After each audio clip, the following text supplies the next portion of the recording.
nag-unbox ako ng bagong dating na parcel, which is yung Inspi Babies. Ito yung ginagamit ng anak kong si Johan.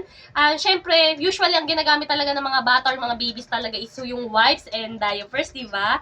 So, ito yung number 1 na in-unbox namin, yung wipes, Inspi Baby Wipes. Sobrang ganda niya, guys, kasi syempre, meron siyang premium quality sheets and best to sa mga newborn. Napaka-perfected sa mga newborn. Newborn pa lang tong baby ko na to. Ito na yung ginagamit niya. Sobrang ganda niya and napaka-large size niya. Sobrang ganda and syempre, hypoallergenic din. Syempre, no paraben. Paraben-free siya.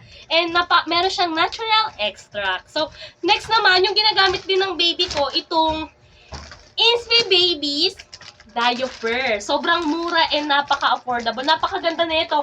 Kasi syempre, meron siyang comfort dry diapers. And syempre, tumatagal siya ng 10 hours.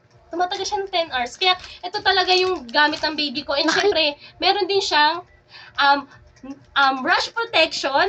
Grabe yung hindi nagkaka-rashes yung baby ko. Simula ginamit niya tong Inspi Baby diapers. Actually, gamit na ngayon ito, guys. Tingnan mo, tayo ka na. Tayo ka. Oh, ayan oh. So, yan ang gamit ng aking Baby Labs.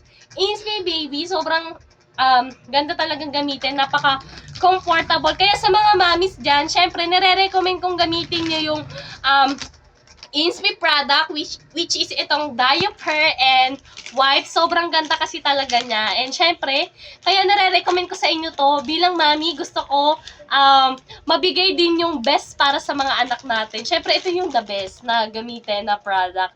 Affordable, mura, and syempre yung baby nyo safe. Napakagandang gamitin and less hassle. Kaya ano pa hinihintay nyo? I-check out nyo na yan.